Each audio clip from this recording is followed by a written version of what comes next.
देखो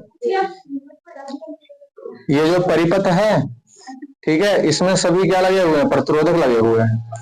और इसमें क्या कह रहा है कि ये दिए गए चित्र में बिंदुओं ए तथा सी के बीच, यानी ए और सी के बीच में क्या निकालना है, विभवांतर निकालना है। और विभवांतर कैसे निकालेंगे पता है, जब इसमें हमें आई का मान पता लग जाएगा, ये जो आई है अगर इसका मान पता लग जाए तो हमें इसके बीच में विभवांतर पता लग जाएगा। ठीक है, तो बताइए हम इसमें कौन से नियम लगाएं, किरचॉफ के नियम ही लगाएंगे। तो किरचॉफ का हम दूसरा नियम लगाएंगे, हैं?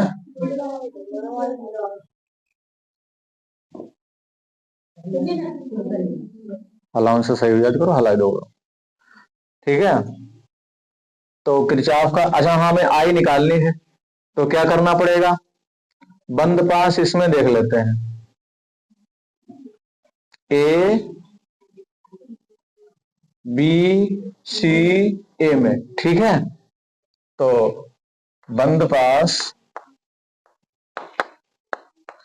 ए बी सी ए में किसके नियम से, किरचॉफ के दूसरे नियम से। किरचॉफ का दूसरा नियम शॉर्टकट में क्या बोलते हैं, किरचॉफ के दूसरे नियम से, बताओ, केवीएल बोलते हैं।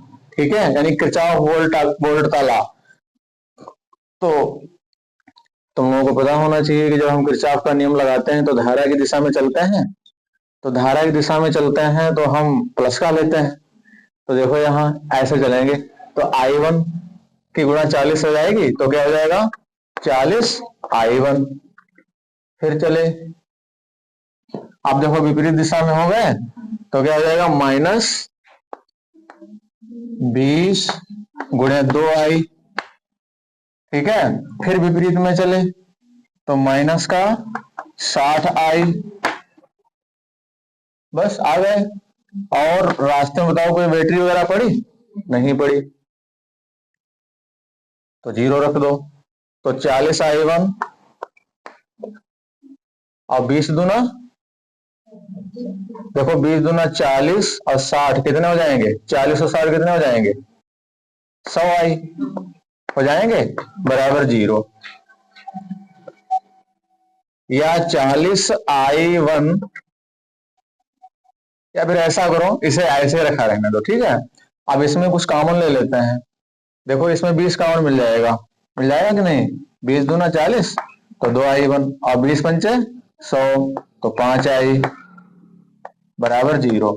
अब ये 20 जब इधर पक्ष में जाएगा तो 0 बन जाएगा, क्यों 20 से मतलब 0 को किसी भी संख्या से अगर भाग दें तो 0 हो जाता है। तो यहाँ पर जाएगा 2I1 माइनस 5I बराबर 0। इसको समीकरण हम 1 बना लेते हैं। ठीक है, अब बंद पास इसमें चलें,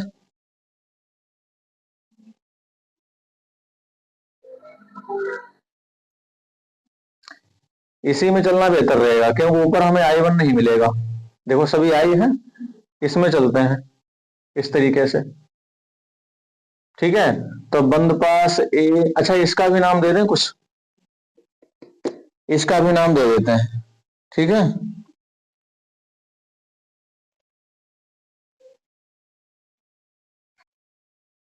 इसको नाम दे देते हैं यहाँ पर क्या दे दें, ए बी सी डी तो हो गया है, PF दे देते हैं, सही रहेगा। तो बंद पास क्या है, ए बी एफ ई में पास में नियम लगाना सभी लोग सीख गए हो, किरचॉफ या केवीएल से। ठीक है, शॉर्टकट में केवीएल से, ए बी एफ ई ए। ठीक है, क्यों बंद पास हो जाना चाहिए। अच्छा, तो इसमें भी धारा की दिशा में जब चलेंगे तो क्या है, 40I1 हो जाएगा, तो 40I1। और फिर भी धारा की दिशा में चल रहे हैं तो क्या हो जाएगा, 2I और प्लस I1 और बराबर में। अब देखो जैसे हम माइनस वाली प्लेट से टकराए तो हमें इसका जो विद्युत वाहक बल बताओ प्लस में लेना पड़ेगा या माइनस का? प्लस का। Very good. अब इसे यहाँ पर बीजगणितीय योग इसका कर लो। I1 ये है, 40 ये है, तो क्या हो जाएगा 41I1 और प्लस 2I, इसमें कॉमन मिलेगा नहीं तो 110। इसको समीकरण हम बना लेते हैं 2। ठीक है, समझ में आया?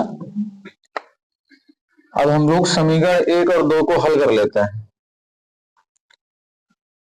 समीकरण 1 तथा 2 से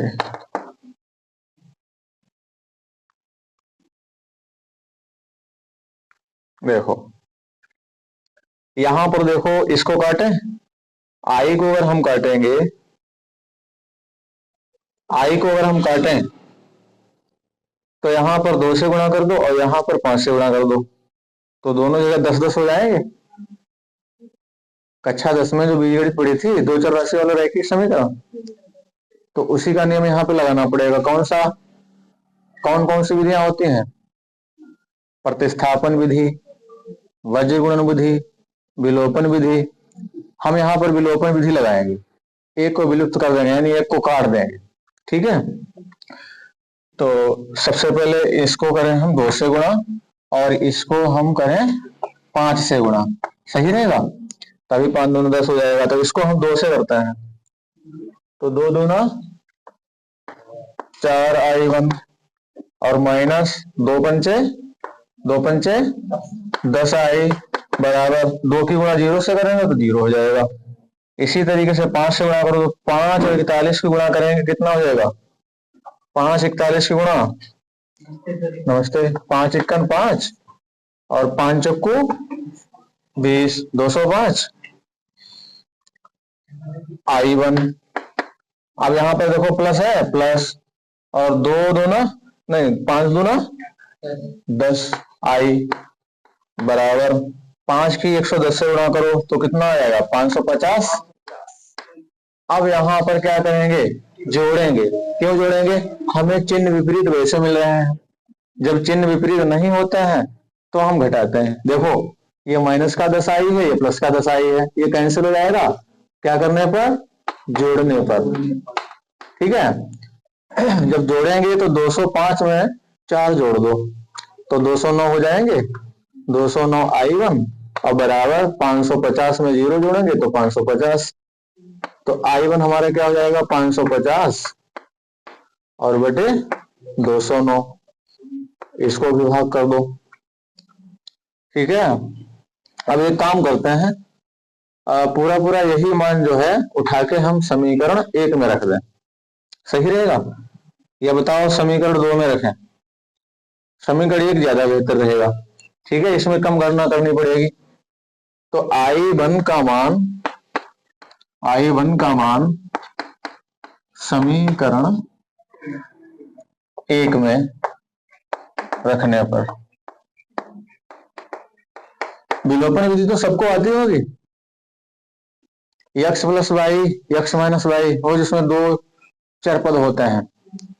ठीक, नहीं आती वो भी सिखा देंगे। ठीक, बताओ तो हमें। अब I1 का मान समीकरण 1 में रखेंगे, तो I1 इसमें रखो, देखो 2I1 है तो 2 गुणे 550 और बटे 209 और माइनस 5I बराबर 0। अब देखो, ये माइनस का 5I जो है इधर जाएगा तो प्लस का बन जाएगा, तो यहां पर क्या हो जाएगा? यहां पर हो जाएगा 5I बराबर, अगर 550 की 2 से गुणा करेंगे तो कितना हो जाएगा? 55 दूनी कितने होते हैं? 110। 55 दूनी 110 होते हैं, 1 0 है तो 1100 हो जाएगा, तो 1100 बटे 209। ठीक है, अगर हम I निकालेंगे तो I बराबर क्या हो जाएगा? तो I बराबर हो जाएगा 1100 बटे 209 और गुणे बटे में क्या जाएगा? 5 जाएगा, 5 से इसको भाग दे दो, 5 दूना 10, 1 बचा, 5 दूना 10, 1 0, 220 आएगा। अब 220 को 209 से भाग दे दो, लमसम 1 पॉइंट कुछ आएगा, ठीक है। सवाल नंबर कौन सा था? हाँ, 1.1 आता है इसमें। तो कितना आएगा? 1.1 एम्पियर। जब इसको भाग देंगे तो 1.1 आएगा, क्योंकि देखो 209 220 करीब में है।